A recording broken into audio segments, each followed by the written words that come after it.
순회 선교단을 이끌어가는 김용희 선교사님이 이런 말씀을 하세요. 선교에 대한 설교를 할 때는 절대 졸지 마십시오. 어떤 사람이 졸다가 딱 일어났는데 옆에 사람들이 다 서 있더래요. 그래서 자기도 일어서나 보다 하고 딱 섰는데 그 순간이 바로 선교사로 헌신할 분들 일어서라는 콜링하는 시간이었어요. 자기는 자기 의지대로 일어서지 않아서 계속해서 하나님께, 하나님 아닌 거 아시죠? 잠자다가 일어났고 저 절대 선교사로 헌신한 건 아닙니다. 하나님 분명히 아셔야 됩니다. 아무리 그렇게 얘기를 해도 바람이 스산하게 불어올 때나 이상한 날씨가 되어지면 꼭 들려오는 소리가 있더래요. 너 그때 왜 일어났니? 너 그때 왜 일어났니? 하도 그 소리에 견딜 수 없어서 할 수 없이 선교사가 됐다는 얘기 들어보셨나요? 그러니까 선교에 대한 얘기를 할 때는 절대 졸지 말라고 그렇게 얘기를 하거든요. 여러분 선교에 대해서 생각을 해보신 적이 있으셨나요? 정말 내가 하도 그렇게 얘기를 하니까 말씀에서 또 성경에서 선교에 대한 얘기를 많이 하니까 정말 내가 선교사로서 선교적인 삶을 살아야 되겠다라고 생각을 해보신 적이 있으셨나요? 아니면 나는 선교하고는 상관없어. 따로 있어 선교하는 사람은 하고 선교를 저 멀리 밀어놓는 그런 삶을 살으셨나요? 여러분 저는요. 뜨거운 걸 너무 싫어했던 그런 체질을 가지고 있었던 사람이에요. 그래서 아무리 추워도 물을 마실 때는 그냥 찬물, 그 찬물도 그냥 보통 찬물이 아니라 냉장고에 넣어져 있는 시원한 물을 먹어야 물을 마시는 것과 같은 그런 체질이었어요. 그래서 전에 이렇게 식당에서 밥을 먹는데 어떤 분들이 간혹 물을 떠다 줘요. 근데 이제 겨울이라고 생각한다고 따뜻한 물과 찬물을 섞어서 미지근한 물을 가져다 주면 제가 꼭 그렇게 얘기를 했죠. 이분은 나와 별로 안 친한 분이다. 나를 잘 모른다. 근데 이제 좀 친하고 아는 분들은 정말 찬 물 이렇게 떠다 주면 이분은 나를 잘 알고 그리고 나하고 친한 분이다. 그렇게 얘기를 한 적이 있었어요. 젊었을 때는요. 그 서울이 또 춥잖아요. 거기서 살면서 불이 하나도 없는 그런 겨울을 지내본 적도 있었어요. 그때는요. 이불 속에 쏙 들어가면 좀 시원하고 서늘해야 좋지 따뜻하면 너무 싫었어요. 그러니까 이 선교를 생각하면 동남아가 생각이 나잖아요. 더운 나라. 그러니까 늘 하나님 저는 체질이 이러니까 절대 아니에요. 하나님 저는 선교사 아니에요. 그렇게 손을 저으면서 살아왔고 그리고 늘 여기에서 그냥 이런 모양 저런 모양으로 선교하지 그런 생각을 했던 사람인데 어떤 집회에 참석을 해가지고 잠을 자고 좋은 게 아니라 정신을 잘못 차려서 그냥 일어나라고 그럴 때 나도 모르게 일어났어요. 그래서 그때부터 선교에 대한 꿈을 꾸고 하나님께서 언제든지 나를 이끄시면 내가 선교지로 나아가리라 그런 작정을 하고 살았었어요. 이제 고민이 있는 거예요. 나 혼자만 그렇게 나가면 안 되잖아요. 함께 가야 되잖아요. 그런데 아내와 자녀들이 과연 어떻게 반응을 할까? 이런 생각을 하고 있다가 아내에게 물었어요. 내가 이런 마음을 갖고 있다. 그랬더니 자기도 어렸을 때 그런 헌신을 했대요. 근데 이제 말을 안 하고 있었던 거예요. 그럼 아내는 됐고 이 자녀들도 선교사로 삶을 살아갔으면 좋겠는데 이거 어떻게 하나? 한 녀석은 이미 엄마 아빠 곁을 멀리 떠나서 살고 있고 이제 남은 아들 녀석이 있는데 근데 이 아들이 초등학교 6학년 때 필리핀 단기 선교 쓰레기산을 보고 와가지고 갔다 와서 지가 선교사가 된대요. 그때 제가 일어서지 않을 때예요. 선교에 대해서 일어서지 않을 때 선교사가 되겠다고 그래서 아빠가 너 선교사 시키나 봐라. 무슨 아무나 선교하는지 아니? 혼자 속으로. 선교사가 되겠다고 그러면은 말릴 작정이었지요. 근데 일어나고 나니까 이제 완전히 생각이 바뀌어진 거예요. 그리고 하나님이요. 수년 전부터 제 체질을 바꾸셨어요. 지금은 찬물 안 마셔요. 그리고 지금은 제 아내가 지금 갱년기라 아주 오랫동안 갱년기가 돼가지고 제 아내보다 더 뜨거운 데를 찾아서 제가 들어가요. 체질도 바뀌셨어요. 그리고 일어서게 하셨어요. 그런데 일어서고 나서 바뀌었지요. 우리 아이들이 선교 간다고 그러면 흔쾌히 허락하리라. 흔쾌히 허락하리라. 근데 정말 충격적인 일은요. 그 마음을 품고 나서 일주일인가 한 달인가 있다가 아들이 저에게 찾아와가지고 아빠 저 선교사 할 거예요. 이렇게 얘기를 하는 거예요. 제가 왜 충격을 받았느냐면 나 혼자 품은 마음인데 마치 누가 잃는 것 같아요. 네 지금 아빠 준비돼 있어. 지금 얘기하면 돼.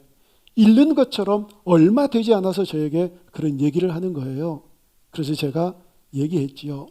두 가지가 있다. 그럼 선교사가 되는 거 좋은데 첫째는 하나님께서 너를 어디까지 공부시킬지 모르지만 공부가 끝난 다음에 세상 생활 한번 해보지, 직장 생활도 한번 해보고 돈도 한번 벌어오지, 그런 생각하지 말고 바로 선교사를 나가라. 그럴 수 있겠느냐? 그러겠대요. 두 번째는 여자친구를 만날 때 너처럼 선교에 대한 헌신을 하지 않는 여자들 만나면 오빠 하면은 바로 넘어간다. 네 아빠 봐라. 바로 넘어가지 않느냐. 그러니까 절대 그런 여자친구를 만나지 말고 너처럼 선교에 헌신된 여자친구를 만나서 결혼하고 어떤 상황에서든지 언제든지 선교지로 나갈 준비를 해라. 그러겠느냐? 그러겠대요. 그래서 한참 커서 네가 나 아빠하고 그렇게 약속하지 않았느냐. 그러니까 기억을 못하는 거예요. 애가. 그럼에도 불구하고 지금 선교사가 되겠다고 길을 걷고 있고 준비를 하고 있거든요. 여러분 제가 그렇게 일어나고 나서 책상에 앉아가지고 설교 준비를 하거나 선교에 대한 메시지를 이렇게 들으면 어땠었느냐면 의자에 앉아있는데 정말 제 엉덩이가 들썩거렸어요.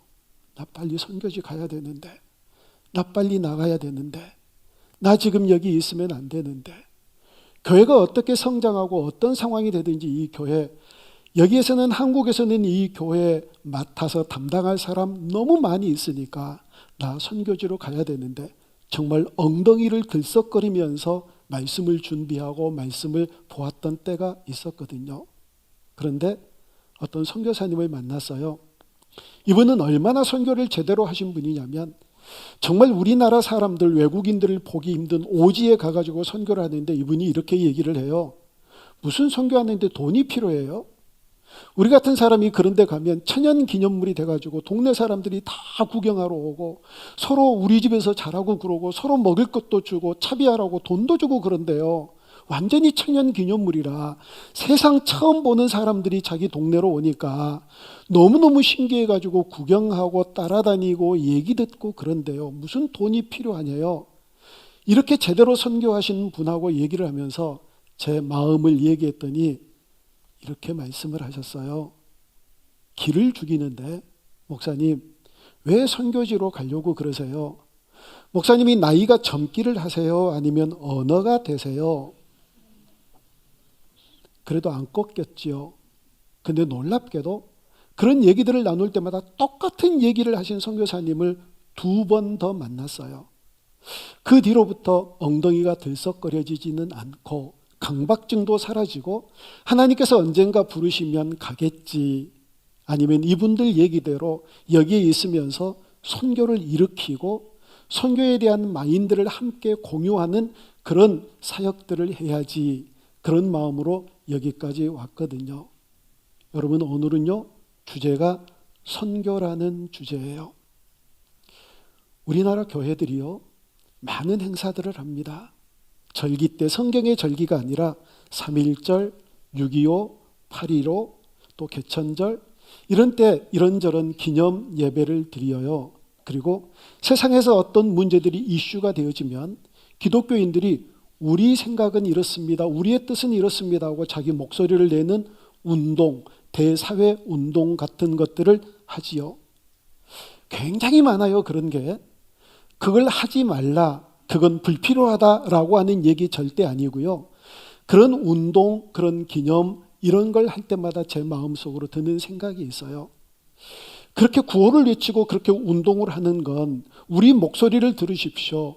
우리의 목소리를 듣고 우리의 뜻대로 했으면 좋겠습니다라고 하는 그런 의중이 담겨져 있는 거잖아요. 그런데 그렇게 구호를 외치고 그렇게 무슨 대사회 운동을 하기보다 정말 세상 사람들에게 영향력을 끼치는 그런 기독교인이 되기 위하여서 우리가 정말 어디에서 살든지 그리스도인답게 살면 되는데 라는 생각이 드는 거예요. 이렇게 구호 외치지 않더라도, 아니 뭐라고 하지 않더라도 기독교인들 당신들이 뭐라고 얘기하는가 그 얘기를 듣고 그건 맞아, 당신들이 얘기하는 건 무조건 맞아, 당신들이 그렇게 살고 있는 거 보니 그게 맞는 길인 것 같아, 이렇게 따라올 수 있도록 영향력이 있는 그리스도인이 되려면 그리스도인으로 잘 살아야 되잖아요. 오래전에 일본에 그 원전 사고 있었을 때 거기에서 그 사고 수습을 하는 어떤 회사가 수습을 또 하기 위해서 어떤 하청업체에다가 그 일을 맡겼는데 야쿠자 조직을 가지고 있는 회사에다가 그 일을 맡겼대요. 그래서 야쿠자가 누군지 아시죠? 조폭. 그래서 이 사람들이 고아원을 방문하고 이렇게 저렇게 재난을 수습하고 이런저런 좋은 선한 일을 잘 감당해내는데 일본 사람들이 감동을 안 하더래요. 오히려 이 야쿠자 회사에다가 하청을 준 그 회사를 비난하기 시작했대요. 왜 그랬을까요? 아니 야쿠자가 나쁜 일 하지 않고 좋은 일, 선한 일을 하는데 왜 국민들이 그 하청을 준 회사를 비난했느냐면, 여러분 일본 국민들이 생각할 때 야쿠자가 선한 일하고 고아원을 방문하고 착한 일을 하는 것보다 당신들은 지금 그 야쿠자 조직을 해체하고 평범하고 건강한 일본인으로 삶을 살아가는 것이 그게 더 우선이야, 이런 메시지를 주는 거거든요. 착한 일, 선한 일, 이거 나쁘다는 얘기 아니에요. 근데 당신들이 먼저 해야 될 일이 있는데 그 조직을 해체해버리고 그 조직에서 탈퇴하고, 모든 사람들이 평범한 것이 가장 소중한 것이기 때문에 평범하고 건강하게 일본 국민의 한 일원으로 사는 게 이게 우선돼야지. 그 몸을 그대로 가지고 그 옷을 그대로 입고 좋은 일 해봤자, 선한 일 해봤자 그게 무슨 소용이 있느냐는 거예요. 그리스도인들도 마찬가지거든요. 어떤 외침, 여러분 그게 중요해요. 그런데 단 한마디 외침을 하더라도 기독교인들이 저렇게 얘기하네? 저건 맞는 거야. 기독교인들이 저렇게 살아가네? 저건 맞는 거야. 라고 얘기할 수 있는 영향력이 있는 그리스도인이 되려면 정말 그리스도인답게 살아가야지요. 야쿠자와 그리스도인들의 삶과 비교한다라고 생각하지 마세요. 이해하기 쉽게 말씀을 드리는 거예요. 그러면 그리스도인으로 살아간다는 건 어떤 것일까요? 두말할 것 없어요. 우리 교회의 핵심 가치처럼 예수님처럼 살아가는 거예요. 예수님처럼 살아간다라고 하는 건 또 뭘까요? 예수님이 과연 어떤 뜻을 이루기를 원하시는가? 우리가 뭘 해야 예수님이 좋아하시고 기뻐하시는가? 그 뜻을 쫓아서 살아가는 거예요. 그러면 또 그건 도대체 구체적으로 뭘까요? 그걸 구체적으로 알기 위해서 예수님이 하늘 보좌를 버리고 하나님이셨던 그 본체를 버리고 이 땅에 오신 목적이 뭔가, 이걸 보면 알아요. 예수님이 왜 이 땅에 오셨게요? 이 땅에 오신 목적이 무엇일까요? 마태복음 1장 21절은 예수님이 이 땅에 오신 목적을 분명하게 우리에게 알려줍니다. 같이 읽습니다. 아들을 낳으리니 이름을 예수라 하라. 이는 그가 자기 백성을 그들의 죄에서 구원할 자이심이라 하니라. 아멘. 구원을 위해서, 자기 백성을 구원하기 위해서 이 땅에 오셨고, 우리 주님께서 승천하신 다음에 그 구원의 일을 우리에게 맡기셨어요. 이걸 사명으로 주셨거든요. 무슨 얘기냐면 아직도 예수 믿지 못한 사람들을 예수 믿는 사람으로 인도해라, 옳은 대로 인도해라, 빛 가운데로 인도해라. 그런 인생이면 별과 같이 영원토록 빛나는 인생이 되겠다라고 얘기를 하는 겁니다. 하나님이 우리에게 주신 사명, 여러분 다른 게 아니에요.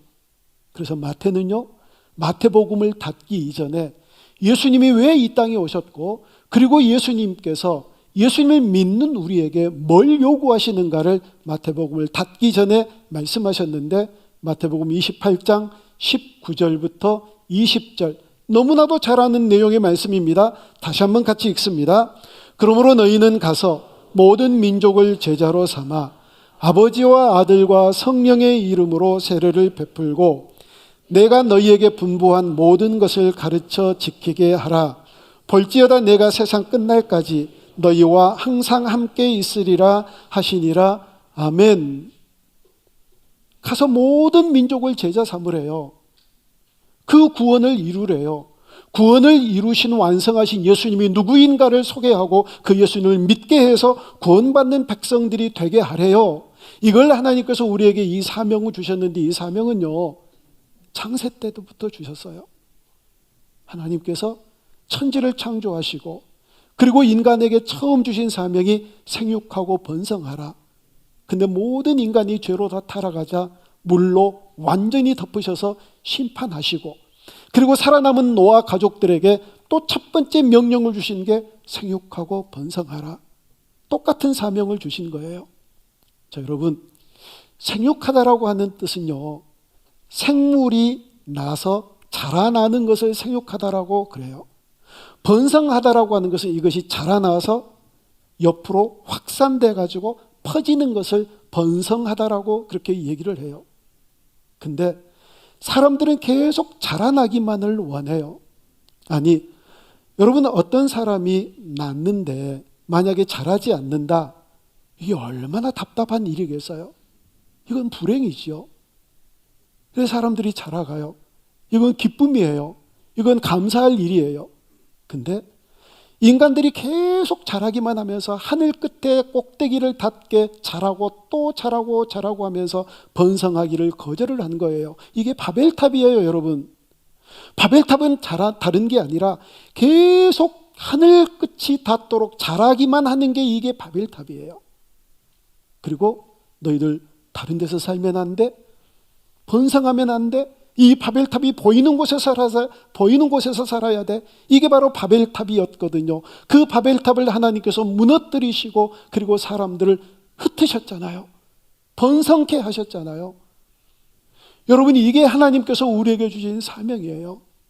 근데 계속 자라기만을 원해요. 계속 자라기만을. 그래서 여의도에 있는 세계 최고의 교회라고 하는 이 교회, 자라기만 하고 번성하지 못해서 얼마나 많은 구설수에 오르고 얼마나 많은 비난과 손가락질이 그 교회를 향하여서 세상 사람들에게서 받고 그랬었나요? 강동구에 있는 또 어떤 교회, 마지막 세습하는 것 문제 때문에 얼마나 많은 사람들에게, 세상 사람들에게 손가락질을 받고 비난을 받았나요? 자라기만 하고 번성하지 못하니까요. 옆으로 세력이 확장되어져서 날마다 하나님 나라가 확장되어지는 놀라운 역사가 있어야 되거든요. 여러분, 이렇게 신앙생활하면서 하나님 나라의 확장이라는 단어, 그런 얘기들 많이 들으시잖아요. 하나님 나라 확장이라는 게 도대체 뭐지요? 예를 들면은요, 나하고 여기 앞에 두 분, 여기만 하나님의 통치를 받아요. 그러면 하나님 나라는 하나님의 통치를 받는 곳이 바로 하나님 나라예요. 여기만 지금 하나님 나라예요. 근데 우리가 뒤에 있는 사람에게, 옆 사람에게 예수님을 믿으세요? 그래서 예수님을 믿고 하나님 나라의 백성이 되면 처음에는 여기만 하나님 나라였는데 우리의 전파로, 전도로 인하여서 점점 하나님 통치를 받는 사람들이 많아지면 이게 하나님 나라가 확장된다는 거예요. 그래서 이만큼 확장된 거예요. 그 하나님 나라 확장을 위해서 생육하고 번성하라는 사명을 주셨는데 그 사명 감당하지 못하니까, 여러분 예루살렘 교회 보세요. 그 사명 감당하지 못하고 계속 자라기만 하니까 토폭탄 떨어뜨리셔서 흩어지게 하셨잖아요. 이게 하나님의 마음이에요. 우리를 향하신 하나님의 뜻이고요. 정말 그렇게 하나님의 뜻을 이루어드리며 생육하고 번성하는 그런 복된 역사를 이루어드리는 하나님의 사람들이 다 되어야 될 줄로 믿습니다. 여러분, 성경에는요, 선교라고 하는 단어가 한 번도 나오지를 않아요. 선교라고 하는 단어가. 그러나 창세기에서부터 마지막까지 선교에 대한 개념, 선교에 대한 얘기는 계속해서 펼쳐지거든요. 모든 게 선교에 대한 이야기예요. 사실은 다 그래요. 그러다가 마가복음 1장 14절을 보면 선교에 대한 대헌장이 나타나는데 우리 같이 한번 읽어봅니다. 요한이 잡힌 후 예수께서 갈릴리에 오셔서 하나님의 복음을 전파하여 아멘. 예수님이 공생애를 딱 시작하시면서 하나님 나라의 복음을 전파했대요. 하나님 나라의 복음, 그냥 복음이 아니라 하나님 나라의 복음. 아까도 말씀드렸잖아요. 하나님 나라가 확장되어지기 위해서 예수님을 믿는 영혼들이 많아지는 이 복음을 전파하셨대요. 예수님의 마음은, 예수님의 관심은 오직 여기에 있으니까요. 여러분, 사도행전 1장은요 1장 9절에서 예수님이 승천하세요. 그러니까 1장 1절부터 9절까지는 예수님이 마지막 이 땅에 살아계시면서 엑기스와 같은 말씀을 제자들에게 전해주는 내용이 1장 초반부에 있어요. 1장 3절에 뭐라고 그러는지 아세요? 제자들에게 하나님 나라의 일에 대해서 말씀하느니라. 하나님 나라의 일에 대해서 말씀하셨어요. 근데 그렇게 쫓아다녔던 이 제자들, 그들의 관심은 하나님 나라에 있지 않았고 뭐라고 얘기를 하느냐면, 예수님, 이스라엘 나라가 언제 회복돼요?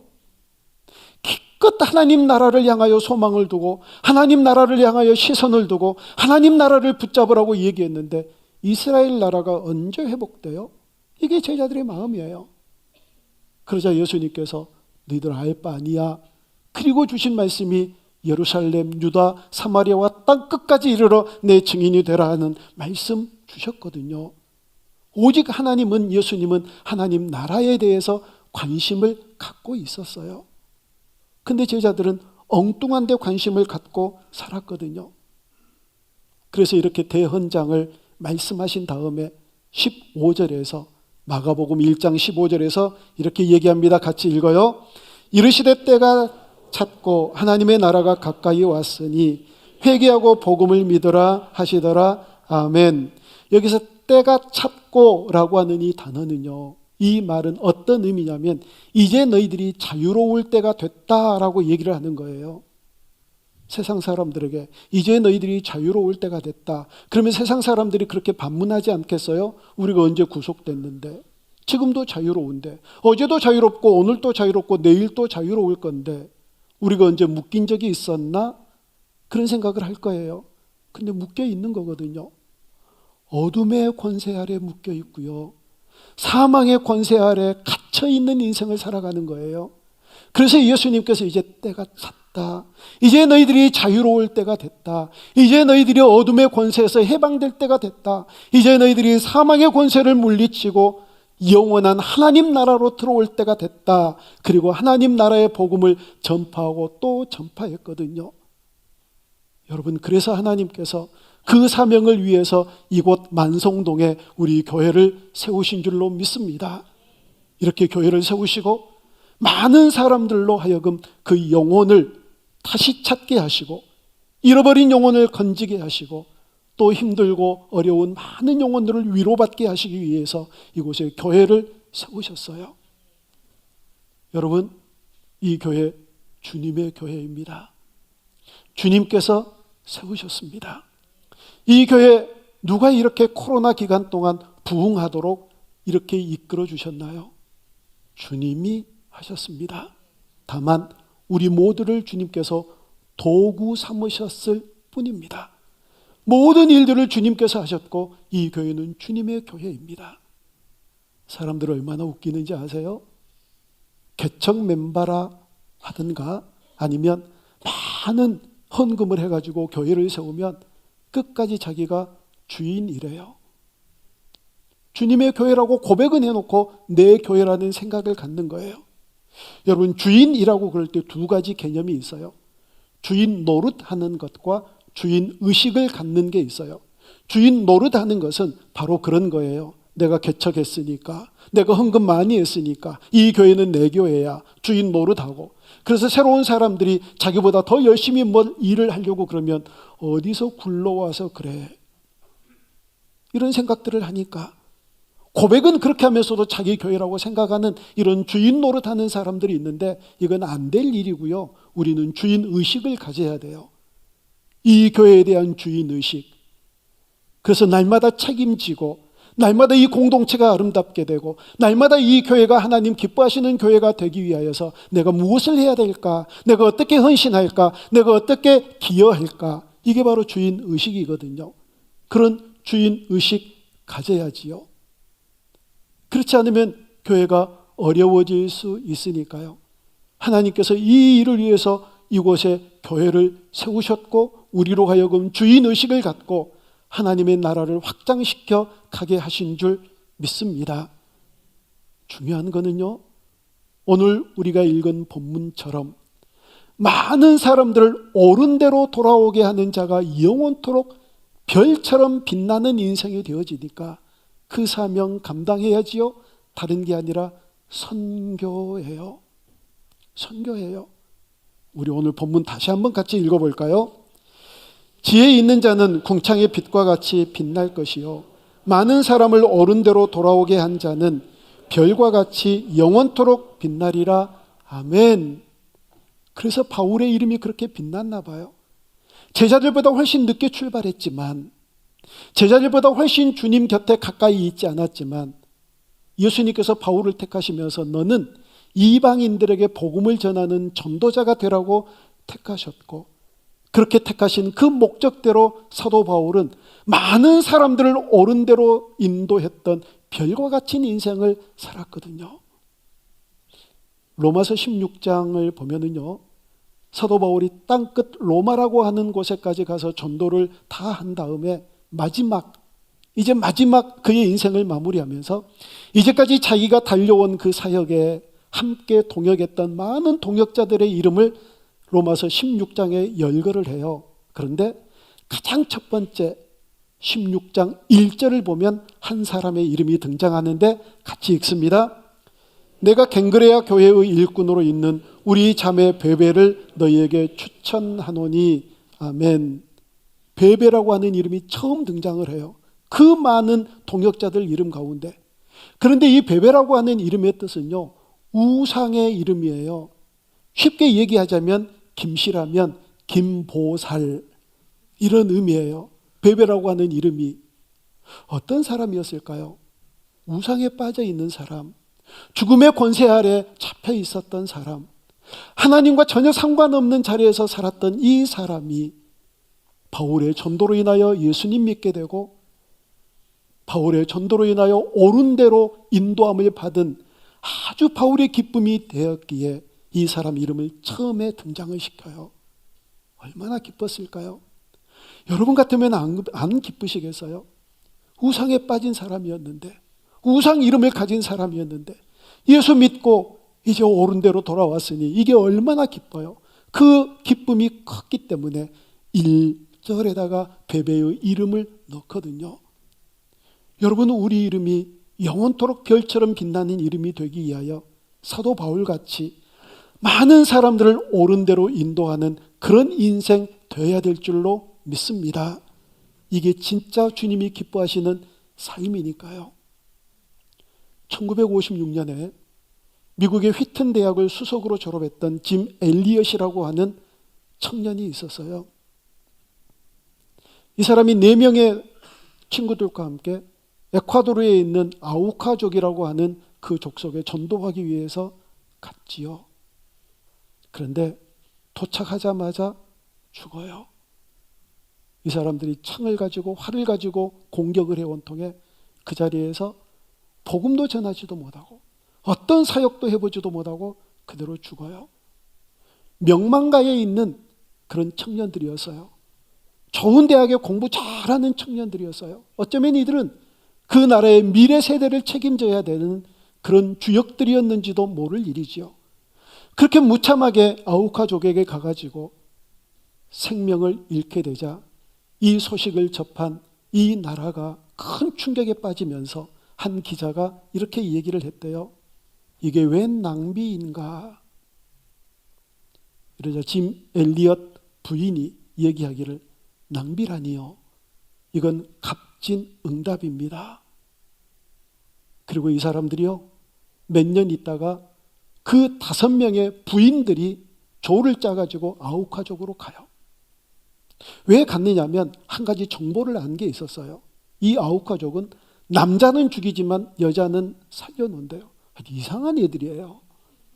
그래서 그 정보를 가지고 여자들이 아우카족으로 다시 가서 자기 남편들을 죽인 그 원수들을 섬기기 시작하는 거예요. 함께 놀아주고 치료해주고 가르쳐주고 문화를 전수해주고. 그러자 수년이 지나서 짐 엘리엇을 죽였던 이 사람이 이 부인들에게 와서 묻더래요. 당신들은 도대체 누구입니까? 왜 여기 와서 우리를 도와줍니까? 그러자 그때서 얘기를 했대요. 수년 전에 당신들이 죽인 그 남자들의 부인들입니다. 그리고 그 아우카족이 전체가 예수 믿는 사람으로 바뀌었어요. 짐 엘리엇을 죽인 이 사람이 최초로 아우카족의 목사로 태어난 거예요. 그리고 짐 엘리엇의 부인이 세월이 지나서 자기 남편의 일기장을 공개를 했어요.